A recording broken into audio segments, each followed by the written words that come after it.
Nous remarquons dans le monde académique une très grande observation des systèmes dits efficients.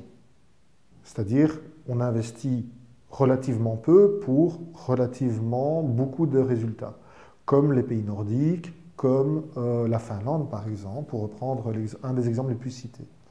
On a aussi la Corée du Nord, la Corée du Sud, pardon, mais qui a un mode éducatif complètement différent, une culture éducative complètement différente.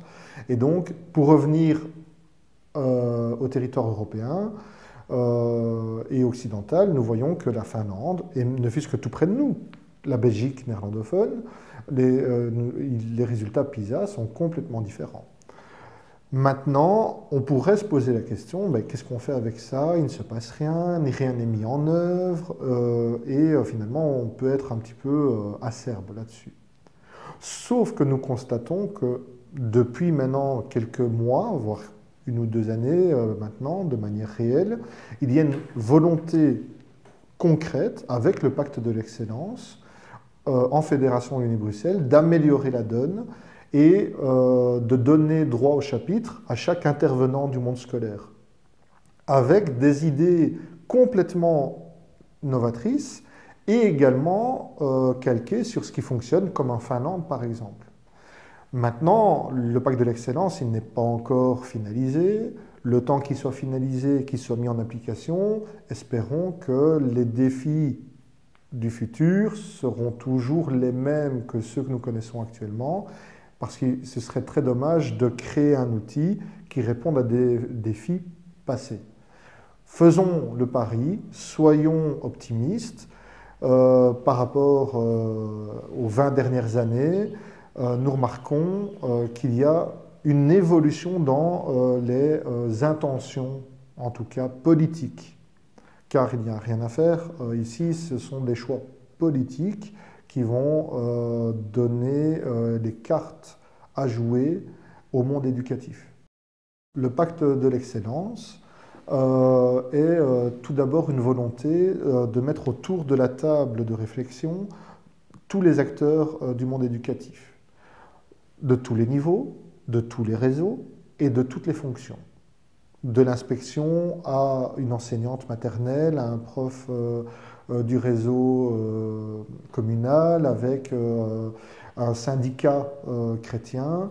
Donc il y a vraiment une volonté d'écoute d'abord de toutes les difficultés, de tous ces facteurs problématiques rencontrés dans le monde scolaire. Suite à cela, suite à ces tables rondes et à ces workshops de réflexion, il y a eu une phase de débroussaillage avec en même temps voir les difficultés, mais pour chaque difficulté voir les différentes solutions et les pistes de solutions avec aucun frein de prime abord. Vraiment avec une volonté d'innover et même de dire ce qui ne pourrait même pas être pas imaginable à l'heure actuelle. Et donc, d'avoir une feuille vraiment totalement blanche, une carte totalement blanche dans les propositions. Ces propositions repassent sous forme de commission avec justement différents acteurs de différentes fonctions, avec différents vécus qui vont avoir un rôle qui n'est pas de censeur, dans le sens de censurer, de dire c'est pas possible, c'est pas possible, c'est pas possible, mais avec une volonté de dire comment faire pour que cela devienne possible. Comment faire pour que cela devienne possible. Comment faire pour que cela devienne possible. Et donc il y a déjà une autre impulsion. Suite à ces filtres et à ces filtres de réunions positives et constructives, eh bien on arrive à des propositions qui sont le fruit, on appelle ça en bottom-up, en démarche adocratique, c'est-à-dire qu'on a écouté tout le monde de manière à avoir une solution qui convienne à tout le monde et en même temps qui soit la meilleure possible. Donc on est dans ce schéma-là par rapport au pacte de l'excellence, avec une volonté de viser l'excellence, donc en tout cas de refuser l'état des lieux actuel catastrophique et de vouloir tendre vers des résultats dignes pour une société telle que la Belgique.